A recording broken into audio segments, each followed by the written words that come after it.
এই দেশ নতুন করে স্বাধীন হয়েছে, প্রয়োজন বোধে আমরা আবার রক্ত দিব, তবু আমাদের সন্তানের রক্তের সাথে বেইমানি করতে দেব না। সংগ্রামী সাথী বন্ধুগণ, এই জুলাই সনদ বাস্তবায়নের উদ্দেশ্যে কেন্দ্রীয় কর্মসূচির আলোকে আগামী 5ই আগস্ট রৌমারীতে আমরা কেন্দ্রীয় কর্মসূচির অংশ হিসেবে রৌমারীতে সকল জনশক্তির ঐক্যবদ্ধভাবে আমরা প্রমাণ দিতে চাই, জীবন দিতে পারি কিন্তু জুলাই দিব না। আমাদের শহীদ উসমান হাদি বলেছেন, জীবন দিব কিন্তু জান দিব, জুলাই দিব না।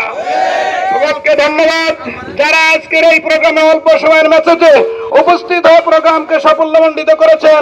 দাঁতভাঙ্গা ইউনিয়ন শাখার পক্ষ থেকে আপনাদেরকে আন্তরিক মোবারকবাদ এবং ধন্যবাদ জানাচ্ছি। পাশাপাশি মিডিয়ার বাইরে যেভাবে আজকের এই মিছিলকে কভারেজ দিয়েছেন, দাঁতভাঙ্গা ইউনিয়ন শাখার পক্ষ থেকে আপনাদেরকেও ধন্যবাদ এবং মোবারকবাদ জানিয়ে সকল অতিথি এবং ওয়ার্ড সংগঠনের সকল নেতৃবৃন্দকে ধন্যবাদ জানিয়ে আজকের এই প্রোগ্রাম এখানে সমাপ্ত করছি।